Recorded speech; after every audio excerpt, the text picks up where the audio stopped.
Hello out there and welcome to today's most fantastic search engine journal webinar. I hope you're having a great day. I'm super excited to have you here with us. I am joined by Drew Blumenthal of Digital Drew SEM. Drew, thank you for joining us today. Yeah, thank you so much for having me, Heather. I'm so excited to be here. So am I, and I think so are all of our attendees, because as a marketer, is there anything more important to tracking? I mean, let's get a show of hands, because I don't know what could be more important. I mean, of course, the right messaging, the right time, the right place, all the right things to execute on the campaign, but it means nothing if you don't know what those metrics look like. So today we are going to be talking about GA4. I think everybody knows and is super excited that that's what we're going to be talking about. So Drew is going to help you understand the main differences between GA4 and UA, along with how to properly set up the account, because improper setup can lead to improper execution moving forward. So with that quick introduction, my name's Heather. I'm going to be your moderator today. If you haven't joined us for an SEJ webinar, then please use hashtag SEJ webinars to share any cool tidbits from today's learning on social. I'm going to go over some quick housekeeping, just let everybody get in, get settled a little bit, and then I'm going to pop out of here, and then Drew, it's going to be all yours. But first, for all of those attendees out there, let us know in the chat where you are from. I'm hailing in from West Virginia on the East Coast, not the East Coast, but the eastern side of the United States. And with that, I look forward to that chat blowing up. So if you experience any technical difficulties, use the chat box, let us know. We have the wonderful Miss Christina and Shannon in our background for tech support for everybody for that. We have closed captioning. It's the little CC in that top right corner. Just give that button a push if you need it. And we've got a Q&A tab, so add any of your questions for Drew that we are going to answer at the end of the presentation. There's a little option to give those questions a little thumbs up. If you give it an upvote, it's going to tell us that it's something that we think or we know that is important to you all, and we'll do our best to front load those questions. And again, we'll answer as many of them as we can at the end of the presentation. Any resources today will be mentioned in your recap email, and I will tell you that you'll get your recap email, or in your recap email that you will receive later today will be the slides, the presentation, any of those resources, so you can definitely share this along with your peers or anybody within your company, or watch it again for your own viewing pleasure. All right. If you can stick around for a short survey, it takes about 30 seconds, and it really just lets us know how this webinar was for you today, how we can make them more useful in the future.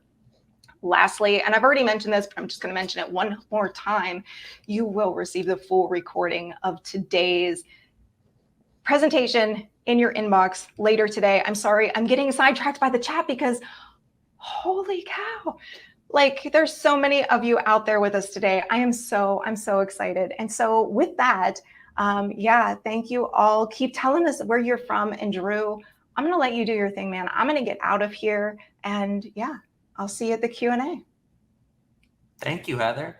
All right, so I'm so excited to get started. So basically what I'm going to cover today is a quick introduction of GA4.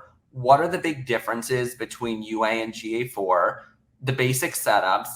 The most important thing is setting up events. Some of the reports that are really useful in GA4, linking to Google Ads, because I'm sure many of you that are using GA4 are also using Google Ads, and just a summary to really wrap everything up.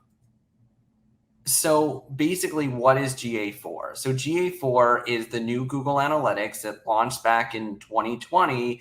And basically, it takes over so many updates from where the old Google Analytics fell off. So not only does it look a lot different, it includes a lot of changes with, I'm sure a lot of you have heard of like cookie-less tracking, and noticed a lot of discrepancies between the old Google Analytics and maybe what you're seeing on your website backend in terms of sales and leads.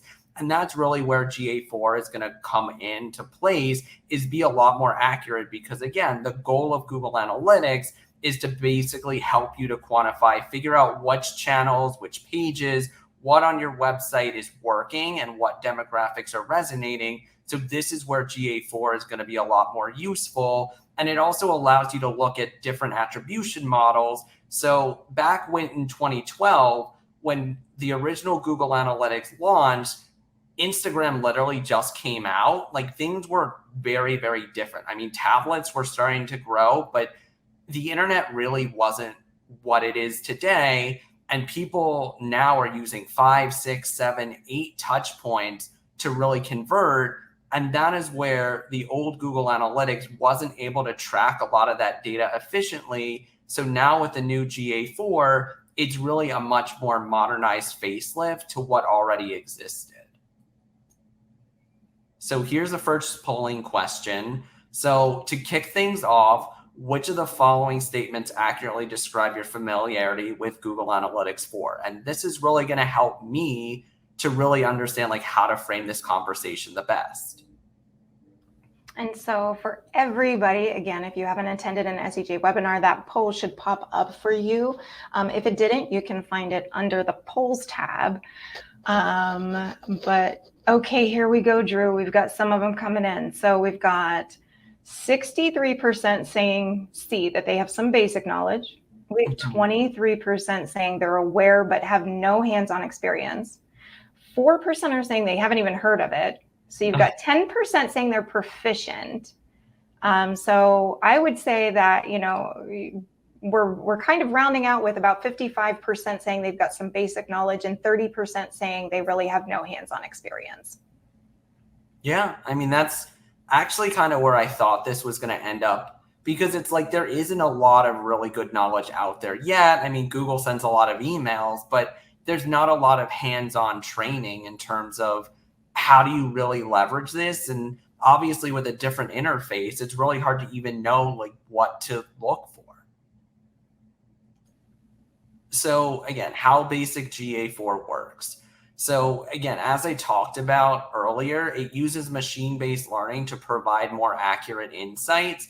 So that's where it is a lot better. And there is going to be a lot of discrepancies with UA and GA4 because it is able to track a lot more accurately. So with privacy policies, people were able to opt out of sharing their data. So with GA4, it not only looks at the original cookies to track, but it looks at website, mobile apps, offline data, Google Tag Manager, lots of different sources. So again, to get more accurate data, you're going to be able to do a lot more with it.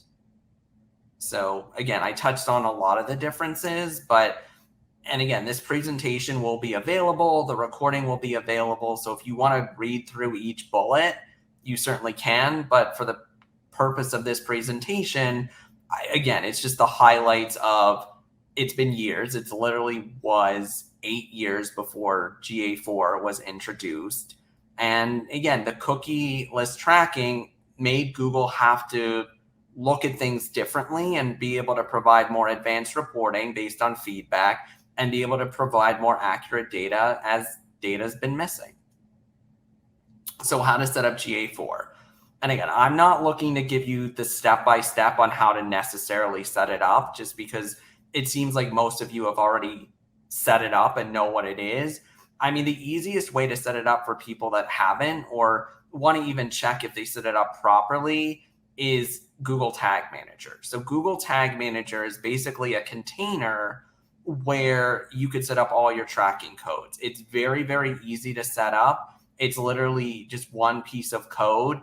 And again, all you have to do is, if you're still not sure, is literally Google how to set up GA4. And there's a very basic article on how to set it up. So again, I don't want to spend too much of this presentation talking about setup. I even sent a screenshot of what it should look like once it's set up. And you will see a check mark that says data collection is active in the past 48 hours. And that would indicate that it is set up. Another thing that I actually want to point out about GA4 that's a little bit different than UA is I get questions all the time of, hey, I'm trying to look at today's data, but I'm not seeing all of the data yet. Or why does my website today only show 4 visitors? GA4 actually takes up to 48 hours to fully show data. So if you're trying to look at today's data other than the real-time report, which I'm going to go into later in this presentation, a lot of it isn't useful to look at today's data or even yesterday. Like sometimes I even try myself at 5 in the morning to say, what happened yesterday? And when I'm disappointed at looking at the traffic, I also know that I'm looking at it prematurely. So it's better to look at things. I would usually say a 7-day period or even a 30-day period to just really get a full picture of what's going on. Because if you try and look at it day by day by day, things obviously change.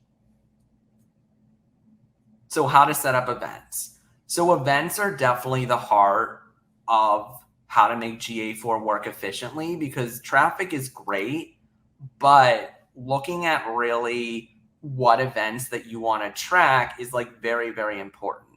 And there's really 3 ways that you could create events. One is a button click, one is a page view, and one is a custom trigger. So a button click is, say someone hits a submit button, or you have an email button, or you have a phone number button. Those are all really great to track. But typically what I recommend is tracking things based on a certain like page view. So that means like creating a thank you page. And there's many times where somebody has an event that they want to track and they're using like a third-party tool. So like, for example, I had a call today with a potential client and I immediately saw they had job forms set up on their website. Even if you set up Google Tag Manager and GA4, you wouldn't be able to track that specific conversion event unless you have a redirected thank you page on your own domain. Because technically when you're on that form, you're on a third-party website and therefore that event isn't trackable. But it's all great to be able to track all these events. And like I said, you can import them into Google Ads, you can use them for your own purposes, but I definitely think the more events that you could track that are valuable, the better off you're going to be able to show your results. So like, for example, when I'm doing an SEO client, I'm like showing all the metrics from GA4 and being able to say, look how many phone number buttons you've gotten, or look how many email clicks you've gotten, or how many form completions, or if you're in e-commerce, how many sales. So being able to quantify and say, all right, this channel produced this many conversions is really, really helpful for you to say, all right, this is working and I know I need to keep doing it and I need to keep doing it more. So here's another polling question. So basically, which of the following GA4 reports do you find most valuable for your analysis? And that's because I'm going to be talking about all these different types of reports. And I know a lot of you said you had some basic knowledge, but it would be helpful to really understand like which of these reports you have some level of comfort in. So it looks like those are coming through right now. Well, here we go. Okay. And I'm not surprised. So far, 50%, they're saying acquisition reports are the ones that are most valuable, followed by conversion reports, and then audience and behavior reports. Okay, should we give it a few more seconds or should we? Yeah, I think it looks like it's about like we've got about all the responses. We've got over 500 of them we have. And yeah, it looks like it's like flatlining right around that. So you've got 44% saying acquisition, followed by conversion, and then yeah, behavior reports, and then audience with real-time reports being on the bottom there. Yeah, and that makes perfect sense because again, if you're trying to get more conversions, really understanding the conversion report is the most important. I mean, where I find the real-time report is more important, which I could talk about later on, is bigger websites. So websites where there is a lot of traffic coming in and there are hundreds or thousands of people visiting per day, but each of these reports are there for a reason. So it's great to talk about all of them. So GA4 reports overview. So again, the first one that I'm going to talk about is a real-time report, but based on your feedback, I'm not going to spend too much time talking about it. But again, it's helpful to bigger websites. Another example of where the real-time report could be helpful is websites do crash sometimes. Websites do have technical issues. So being able to look at the real-time report sometimes can help you to troubleshoot issues faster. So when there is a fire drill, this is a great report to go to try and understand, like if you see all of a sudden no traffic going to the website, or you see a huge like drop in sales, if you're a larger website or you're having issues, like this is a go-to report for that, to kind of understand, like, is it a specific location that's having trouble? Is it a specific device type? Is it like things like that? So that's where this report can come in handy. So the user acquisition report, which is one of my favorites as well, this is where you can be able to see which channels are obviously bringing you in the most engagement and the most traffic to the website. So an example of this, and I was actually talking to Heather about it a little earlier, is I drive a lot of organic traffic to my website, but I also work with a lot of referral websites that I pay for to help me to bring traffic. So there was one platform that I've been watching for the last couple months, and I was paying $600 a month to get listed on it. I just can't see rationally spending on it, just because I was seeing it was bringing in around 28 users a month. I could see the engaged time on site was like 14 seconds, which was very low.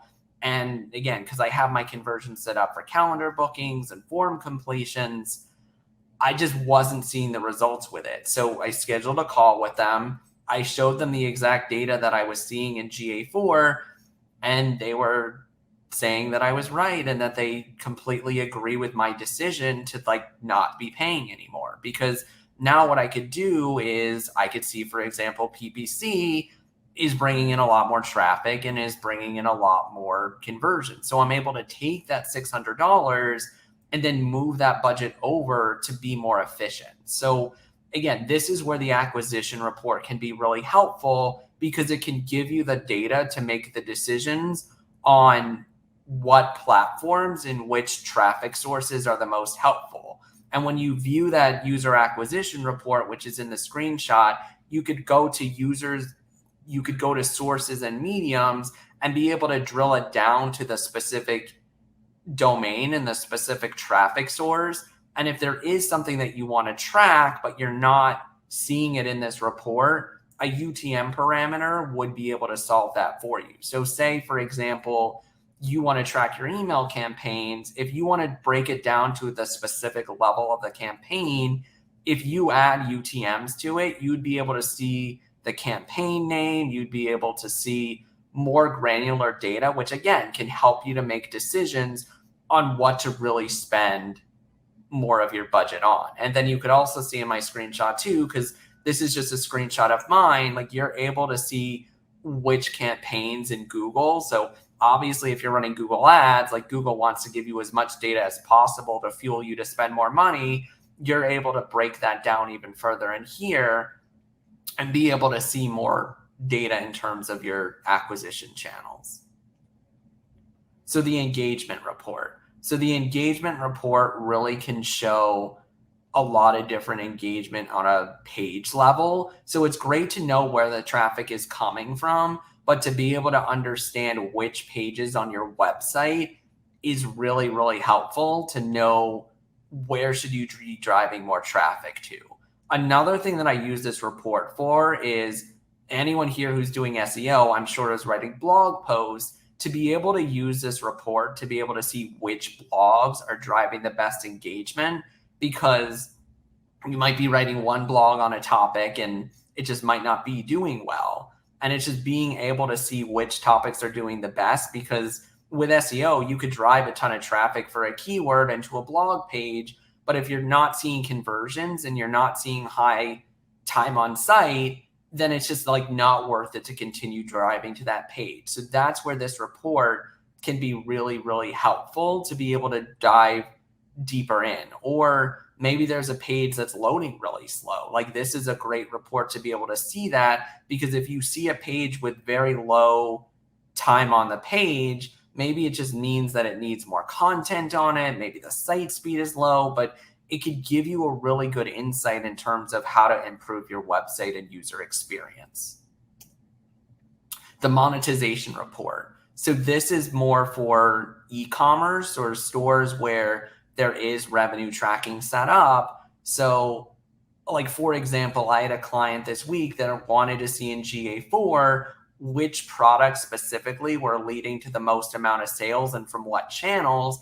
And this monetization report can be helpful because, again, it's all great to drive traffic and engagement, but if you're not making revenue, then there is really no point in running marketing or ads if you can't sustain it by earning revenue. So this is a really helpful report in terms of seeing that, and you're able to see in-app purchases. So if you have a Firebase app, for example, you could see revenue tracking in there. So this is just another report that's great in terms of helping you to understand from a granular level, like what's making you money. So the demographics detail report. So when you go into GA4 to set it up, it's really important under reports to make sure that this is enabled. So I do see this many times where if somebody sets up GA4 on themselves, I'm going under the admin tab and going under the demographics tab to make sure that you're enabling Google to be able to show this data, but you're able to see location and language and gender. Some of these are actually the same of what was in UA, but now there are even more of these in there. So if you haven't had a chance to look at this report, I know this was on people's lower priority list, but it is still a pretty useful report because it can help you to fuel where you're getting the most traction. And like, even with language, for example, I do see like I get 10, 15% of my traffic from people that speak Spanish. Maybe that means that I do test a Spanish landing page, or maybe there is people coming from another location that isn't your main location. So it can help you to think of other either types of campaigns to run or other types of ads to run. Like, it can be useful. Like, again, obviously acquisition is the most important, but still being able to look at the demographics to make informed decisions is helpful, especially when you're spending money on ads. So the next report is the tech details report. So this did exist in UA, but again, this is another way to understand like where your visitors are coming from. So it shows device type, it shows operating system, it shows the platform. So again, and you can look at the engaged sessions and see like, all right, I'm getting the most engagement from Android users, or I'm getting the most engagement from iOS. So being able to understand that data can even help you with your bid adjustment. So like, for example, in Google Ads, maybe you see you're getting less traffic from desktop, but they're spending more time. So then if you use that report, you could be able to increase your bids in Google Ads to be able to show more on the device that maybe there's less of them, but are more of the right user. So there are 7 types of templates when you're creating reports. So these are all the ones when you go into the reporting tab, which is the second one in the main menu, of the different types of reports that you could create. So, and it gives you a great description of what each of them does, but it's kind of trying to understand what you would want out of these reporting templates. So like, what is the goal that you're trying to understand? So for example, the path exploration could show you the different touch points that somebody is taking in order to convert. Because again, one of the points that GA4 was built was to be able to understand the multi-touch attribution, and that report can help you to do it in a much more easy and visual way. So advertising details report. So these are just the different types of reports under the advertising tab. I mean, these are definitely very, very helpful, and I use these all the time. So like, for example, you could see a visual here of just all the different paths that somebody is taking in terms of the advertising screenshot. And like, the conversion paths will even show you how many times somebody actually went to a channel. So sometimes I see literally somebody clicks on an ad, or they even go through SEO 5, 6, 7, 8, 9 times. And it's like, why does it take that many touch points? I mean, it's interesting, but it does show you that especially people do look at things multiple times. So this report can really help you to do that.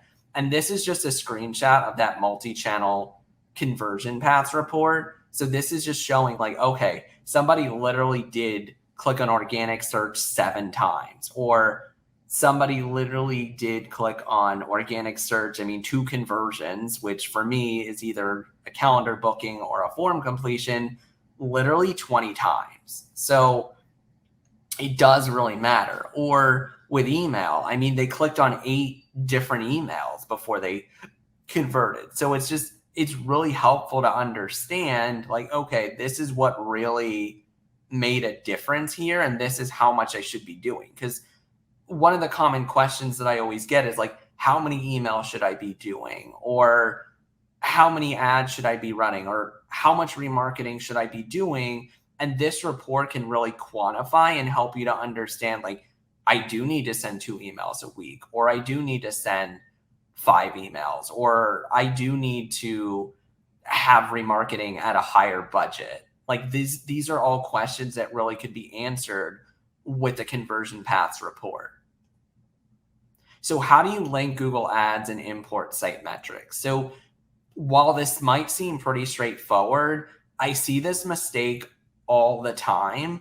And once you link it from GA4 to Google Ads, you have to go back into Google Ads and you have to go back to the conversions tab, or the linked accounts tab, I should say, and literally go to manage and link in GA4 and click activate. If you don't click activate, the site metrics will not import, and you'll think that it's set up, but then you won't be able to see like average session time and engaged rate and things like that. So I just wanted to point that out because it's just such a common error that I see, that it's such a simple fix, but if you don't think of it, it's just not relevant or not working. So basically GA4 is a significant improvement. I mean, you could see some of the reports that are now available, the fact that the tracking is much more accurate now. You're able to look at things from a much more multi-touch perspective. Like there's a lot of upgrades here that, again, I would definitely spend time in here looking through each report. Like even if you're like, I know I just bought the acquisition report, looking at the advertising tab, looking at the demographics, looking at all of these different reports, because you'll be amazed at the kinds of things that you're going to be able to find. So here's another polling question. What is the primary purpose for which you currently use GA4? Okay, so we'll give that a minute to come in. While those come in, I just want to address, so Sanjay is asking about, why aren't we getting in and showing screenshots and walking everybody through the system? And Sanjay, the big thing that I'll say, and Drew and I talked about this before we got in today, and it's just because everybody's setup can be so different, right? Once you really get into the reporting side of things. So what we're going to do is we have a ton of questions, Sanjay, and I'm hoping, if you have questions that are specific to your needs or things that you have, definitely add them to the Q&A tab. But the Q&A section always goes a little bit deeper, and I know Drew has some case studies that he's going to talk through as well. So let's see, there we go. Okay, we finally got some tracking on this poll. So far, Drew, we've got a little over 50% saying A. They're using it for tracking website and app. Excuse me. We've got next one in line. We've got 20% saying they're analyzing marketing campaign performance. And then the other 3, it's about 10% through those other 3. So top 2 are for tracking website and app and analyzing marketing campaign performance. Which makes sense because it correlates with the other 2 poll questions. Mm-hmm. So. Okay, and this is just a slide really to just show where you could find me. I mean, I have all the different channels, YouTube, Twitter, Facebook, website. you name it. Obviously, that'll be in the deck as well, so I don't want to spend too much time on that. And now it's time for the Q&A, which, again, I don't want to be too specific with the answers because the goal was to keep this as generalized as possible, to just provide value to as many people as possible. But now if you do have specific questions, I'm happy to answer them. And then hopefully we could get through as many as we can in the next half hour. I love it. John Trader says, what, no Threads account? Wait, no Threads account yet, Drew? I do have a Threads account. I actually posted about the webinar yesterday on it. So there you go. It is there. Just right. It's updated in the slides. Just didn't update it yet. All right. So let's get to some of these questions because there are some good ones in here. And I'm hoping that this is where we can, lay a little bit more deeper knowledge into this and help you all out. So I like this question from Benjamin, who asks, can you give us the main uses in GA4 for SEO? So if they're looking at it specifically from an SEO perspective, Drew, what are some places that they should be focusing on? Number one, connect your Google Search Console to it. So Google Search Console is obviously used for tracking, like specifically for SEO, but you can link it and then it'll be able to show you the keywords. It'll be able to give you more granular data in GA4. So that's always the first thing that I would do. And then use it really to look at the SEO tab in terms of conversions and to look at it from in the acquisition tab, like what conversions you're getting. Because a lot of times the questions that I get for SEO is like, okay, how many conversions did I get? And is there an ROI there?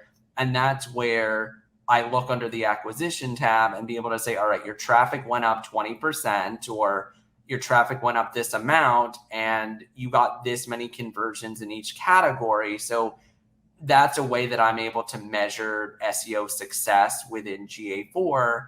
But again, Search Console could give you a lot of that data as well. It's not the conversion data though. Does that answer the question? Yeah, I think that gives them a good starting point. So Orla asks, what are some paid ads and organic social media traffic showing? Why are some of the paid ads and organic social media traffic showing under referrals? So referral is just usually general in terms of like Google doesn't know. So it's like you have to set up UTM parameters. So if you're running Facebook ads, for example, putting a UTM in there for each of your ads, like, because again, if Google doesn't own it, you do typically have to set up a UTM. So again, there's plenty of UTM builders. Like if you Google UTM builder, you could find one that works for you.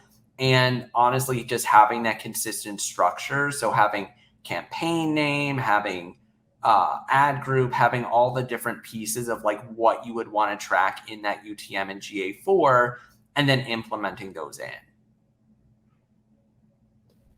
Okay. So we have so many questions. So I'm going through all the ones that have the upvote first. So make sure that if you have a question, you get it in there. Okay.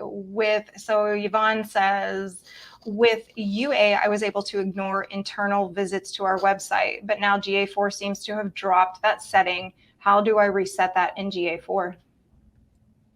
That is definitely something that I have to come back to. I've not looked into that, but definitely, like I said, message me separately, or Heather, you could send me a list of questions perhaps that I wasn't able to answer in the person's email, and then I could get back to them on that answer. Yeah, and you'll receive all of that. So for everybody who is out there throwing questions our way, any questions that we don't get to, we're giving all of that to Drew so he can follow up with you afterwards with that.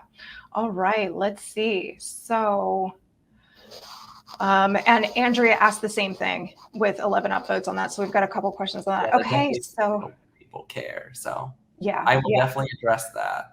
I mean, I can tell you as a marketer, right? And I'm sure that most of us are, and, we're on the website, marketer, SEO, developer, we're on the website constantly. So I know I don't want it tracking, my performance on there because it could skew the numbers. Right. Okay. So Robin asks, why is there so much unassigned in my acquisitions report? Yeah. I mean, I'd have to probably that one, I would say need to look at it in more details, but again, UTM should usually be able to help with a lot of the data that's in the gray area, or it could also be depending on location, because obviously the US will show the most amount of data, but in other countries where there is more aggressive privacy policies or things like that, like I don't know how many people are on here from like the UK or the EU or other countries like that. There is going to be a lot more unassigned data just because there is stricter policies in terms of privacy that like GA4 isn't going to be able to track. Okay. And that's actually kind of segues into this next question really well. Shavendra asks, I'm getting 60% less sessions from a geo compared to UA. Is there anything that can be done? So is that part of this problem, or is it something else? I mean, it could definitely be part of that problem depending on the location. Definitely just checking the tracking too, because it's possible. Another thing that could be is like if you have multiple domains, you have to install GA4 on all the domains. So like that's another common problem where I see a client where they have a landing page domain and then they have a main website. So it's like when installing GA4, you need to make sure you install it on all of your domains. And I've seen people have issues with that. So that could be it as well. Okay. And so Jody asked this question early on. And so for anybody who's not out there, can you explain what is offline data? And let's even take that a little bit deeper. Like, so with the offline data, how do you bring that into GA4 to, give you that 360-degree view?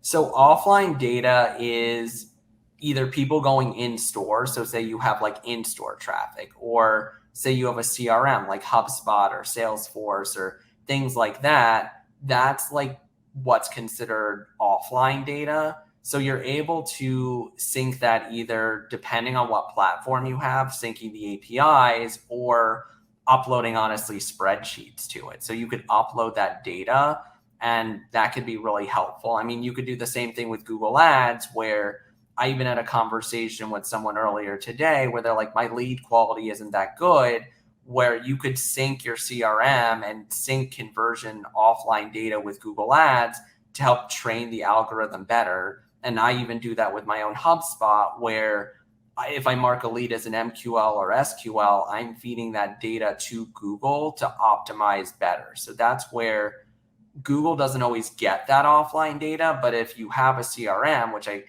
highly, highly recommend getting one, or if you have it even in Google Sheets, like you could provide that feedback loop to Google and be able to optimize that data.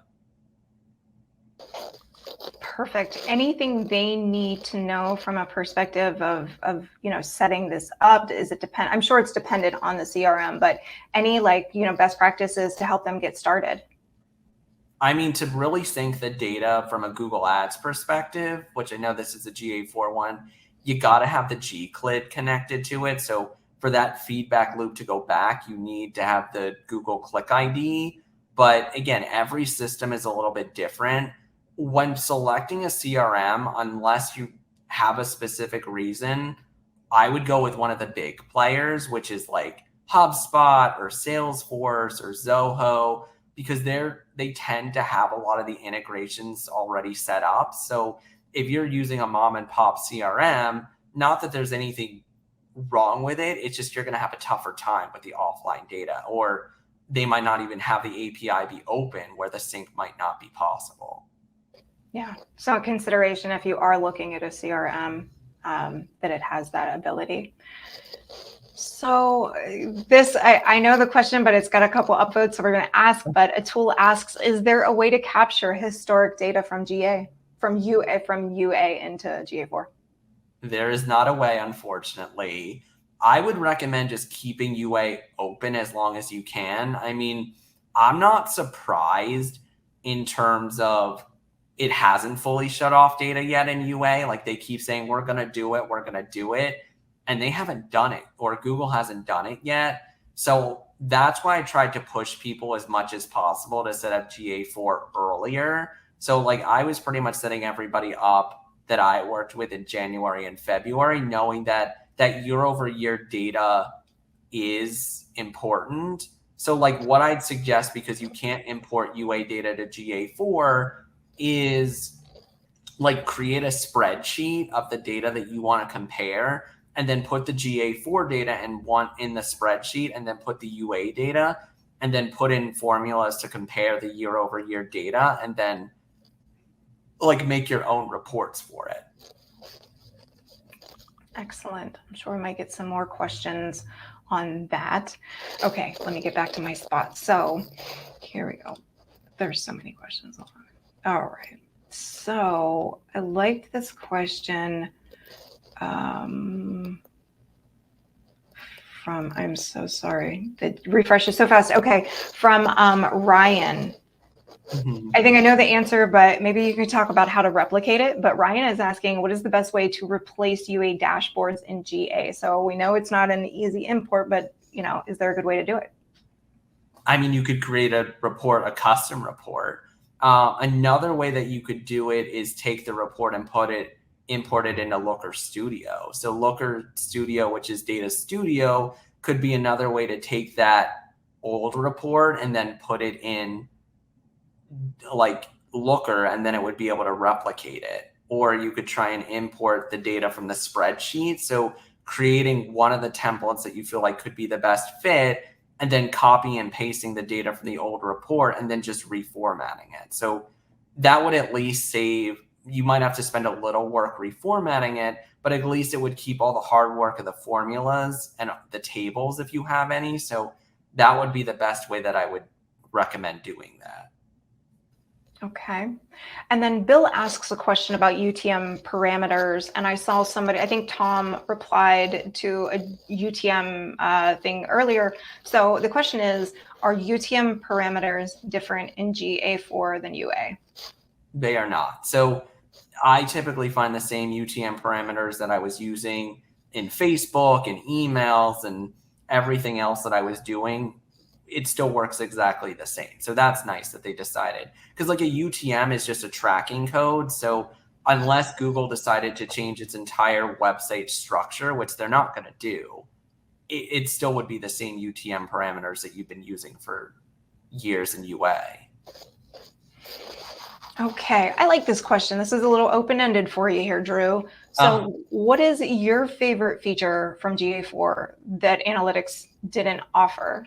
And if you're going to give us a case study, which we would always love to have, stick a vertical with that, because we did talk, somebody was asking, they were curious on the one poll when we had all of the answers of what reports were important. Somebody asked they'd be curious which verticals, because, that kind of depends on really what you're tracking, right? So what's your favorite feature, and how do you use it for your clients? Yeah, I definitely like the feature where you're able to look at multi touch points, or like being able to look at like multi attribution models, because one thing that always bothered me about UA was everything was always last click, last click, last click. And other than like 2 tabs for e-commerce, which not everybody even was e-commerce, like you weren't able to see everything in first click or last click or data driven. Like now that you're able to look at things from different attribution models, like now that's available to everybody, because it was only available in Google Analytics 360 before. I find that's really helpful. And I don't think it goes to an entire vertical, but I think it goes across whether you're lead gen or e-commerce. Like people just have so many things in their face thrown at them, like whether it's organic, whether it's email, whether it's SEO, like searching, like people are just online all the time and just bombarded with messages. So I like to look at things when I'm making data-driven decisions from honestly first click, last click, and data-driven. So like I like that ability to be able to do that, because there are times where, say for an example, email is typically a last click channel. So if you look at things from a data-driven, sometimes the emails don't seem that effective. Or like, for example, maybe there is a platform where you're writing blogs and you're doing like guest posting, and it's like typically that's the tip of the iceberg. So again, that's like a first touch attribution where it could look wonderful, but then when you put it in last click, it looks terrible. So if years ago when I was using UA, it's just like sometimes I would make the wrong decision of like, I should pause this, or I shouldn't use this, or I shouldn't spend as much on this because I wasn't able to look at it from different attribution perspectives. Got it. Makes sense. Okay, so I like this question. Are there limitations of cross-domain tracking in GA4? Andrew was asking about that one. I mean, there really shouldn't be. It's more of the matter of with every single like domain that you're using, you want to make sure that the tracking is set up because it is set up at the domain level. So again, every platform that you use should be able to install GA4. I mean, there's either going to be a header, a place where you could put code in the header, or there should be a place where there should be an integration button. So a lot of websites just have it like, oh, for GA4, just put in your ID here or click this button and it'll sync for you. So there really shouldn't be a platform that doesn't allow GA4 integration. And honestly, my advice is if the platform doesn't allow for some type of integration with it, you shouldn't probably be on it, to be honest. Let's see. So, and kind of to follow, well, let's see. Sorry, I'm a little all over the place. There's so many good questions. Like I'm having a hard time parsing through them because I'm like, oh, I want to ask that one and I want to ask this one. So, you know, one of the things about GA4 is, and somebody brought this up, that they find path exploration more difficult, more confusing than in UA. And, you know, between path exploration and then the GA4 is big for like that journey, right? Your customer journey. So walk us through maybe some use cases or some ways that you've set this up, that you've had success. Like how can marketers best use that path exploration, and what might a customer journey look like in GA4? Right. So it's kind of understanding what is the goal going to be with that path exploration, meaning what am I trying to get out of it? Because with path exploration, there's so many ways that you could create it. So it's like, if the question that you're trying to answer is what channel is working the best or which channels are working the best, then you'd want to set up that path exploration to include channels. If you're trying to understand your website, you want to put, all right, what URLs in this path exploration am I like looking for? And it's like, I do agree, like the interface isn't as clean as it was on UA, but that's kind of my advice when creating reports in general, is just you need to understand with this report, like what are you trying to learn or what are you trying to understand? Because if you're just playing around in the tool and don't have a specific goal of what you're trying to understand, then you're just going to get very confused and it's kind of like you're going to get lost in the weaves.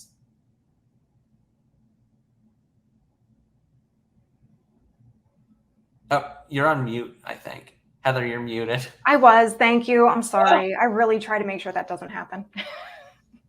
All right. So Zach asked a question, and you did touch on Looker Studio. But Zach says that used to be able to create beautiful branded reports for clients in Looker and have not been able to have the same level of integration with GA4 as they did with UA. So my question is that something that you've experienced, or is there a way around this? I mean, Looker was rebranded like about a year ago, so they also got rid of some templates. I mean, I think the purpose was to simplify the platform. I mean, Looker is for free, GA4 is for free. There's still a lot of great template options, but there are other analytics tools out there that can provide additional templates and additional formatting things that unfortunately like Looker and GA4 can't provide. Like they have the 7 templates now in GA4, which UA did have so many more. So it's frustrating, but I think it's that I guess Google was seeing like people weren't using certain ones and they just wanted to make it easier, because they're looking at it from a perspective of somebody probably being so overwhelmed and like not knowing what to pick. So like, we're going to make the choices less for you to make it easier, so you are more likely to use our tool. So, I mean, and then the other thing too is if there are things that you want that maybe from a design perspective aren't available, there's also things that you could design from even like a Canva perspective that maybe you could put in, or you go into PowerPoint or go into a tool like that where there are more table options, and then you copy and paste that table in. Like, there's always ways that you could customize things the way that you want. It just might not all be done in the same platform. Gotcha. Okay. So, quick point out. So two quick things as we're starting to wrap up, but we're going to take a couple more questions. The first is so in your handouts, in the handouts tab, and I'm going to push this now. You should be able to access a GA4 implementation checklist that Drew put together for you all. And so you can snag that under the handouts tab. If for some reason it doesn't work for you or whatever, just shoot us a note. It'll be included. We'll include a link to that in the recap email that you'll get. The second thing that I want to point out is, so proofing fail, Daryl pointed out that our next webinar says that it's Wednesday, June 26th, which would be in the past. But if anybody has a time machine, I am happy to be friends. Let's talk about that. But this next webinar for Conductor is actually coming up towards the end of the month. So this month, not last month. So that'll be coming up. So with that, let's see if we could take one or two more questions. Drew, how are you feeling about it? Yeah, no, this is great. And it makes me feel so happy that everybody was paying attention and has so many questions, and I'm happy to answer more of them over email. So again, I'm happy to be flexible and answer anyone's questions that you have that weren't able to be answered in this half hour. Awesome. Well, we'll take two more. All right. So somebody asked, and I'm sorry, I do try to grab names, but again, these are refreshing so fast I wasn't able to. Somebody asked if we're going to have an additional webinar for more advanced users, which we may do that at some point. So if anybody out there is interested, and if you haven't subscribed, go to searchenginejournal.com/subscribe and sign up for our newsletter, and that'll give you notifications anytime we have new webinars coming out, along with all of the other news that we do publish on a daily basis. All right. That's enough about us. They are here for us, but I mean, let's be real, they're here for you. So Sashi is asking, what is the difference in events and conversions? Should they all be considered conversions? So is there a difference there, and when they're setting it up, do they need to treat them differently? Yeah, so events are a bit broader. So events could even be like a video view or a page scroll. So events are more broader things, where conversions to me is something that quantifies either a sale or somebody calling or filling out a form. So again, some people call conversions different things, but to me, that's what they are. Like, even the events, once you set up events, Google Analytics will give you like default ones like page scroll and things like that. But to me, if you don't get their information, like, how can you quantify and how can you follow up and how can you make money off of that person? So to me, unless I could feel like there's a path to money, I don't count it as a conversion, even though Google counts some of the events as events. That's a really good segue into what we'll take as the last question. So Livia asks, SEO question. We love those SEO questions. With connecting Search Console, yes, they cannot attribute conversions to specific keywords still. Is that correct? Yes, that is correct. Unfortunately, Google wants you to pay. So you can look at it from a general perspective, but with SEO, and there's no tool that's going to be able to do that because Google blocks that data from even being shared, is like you could see general conversions from SEO, but you can't pull it keyword by keyword unless you pay for it with PPC. Okay, so from an agency perspective, let's talk about that, because the concern here, so Olivia continues to go on and says, the number one question that they receive from CEOs at companies is how much money does X keyword generate? And we've all been there, right? Like they don't want to invest time into content or resources or whatever that might be. So if you're not able to track at that, granular of a level, how do you convince that CEO, that it's still worthwhile? I mean, you have to look at SEO from like an overall perspective. So one is that attribution report where you're able to see like how many conversions in the path came from SEO, but then being able to provide and say SEO overall led to this many conversions in terms of all the different categories, or e-commerce with revenue. Like you spend X amount to manage the SEO and pay for the backlinks and all of that, versus how much you got in return. I mean, if a client was still persistent on keyword, what you could do is do the math and just basically say, all right, I drove through, if you connect Google Search Console or look in Google Search Console, I drove 80% of my traffic through this keyword. Therefore, 80% of the revenue that overall came from SEO, or 80% of the form completions that came through SEO, most likely came through this keyword. Because if you're driving 300 conversions through SEO, for example, in a month, and 80% of the SEO traffic is coming through that keyword, by logic, you could say, all right, I estimate that approximately this many conversions came through that keyword. And unfortunately, that's the best you could do, like, because Google wants you to pay. It's like same thing with organic. If you do organic growth on Instagram, like you're not going to get that kind of level of granular detail because they want you to pay for it. Like these platforms are happy to offer organic, but they're not going to give you the same level of detail as paid because they want you to pay to play. Mm-hmm. All right, Drew. With that, it's all the questions that we're going to take for today. But I want to give, first of all, I want to give a huge shout out to everybody in the chat because you guys were fantastic today. And I'm going to give a special shout out to Jeff Wallace because Jeff, you answered lots of people's questions. So you definitely helped out there. So thanks, Jeff, for helping everybody out.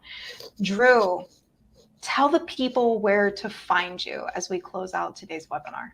Yeah, you could find me on my website, digitaldrewsem.com, all the social media platforms, including Threads. So it's all Digital Drew SEM. I mean, if you just Google that, you'll see all the channels are listed on there. And expect all to see an email from me. Right on.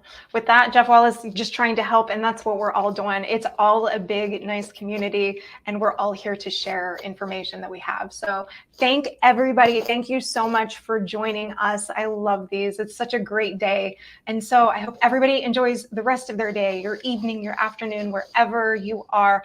And I'm going to see you all at the next #SEJ webinars. Let's go. Have a good day. Bye, everyone. Bye.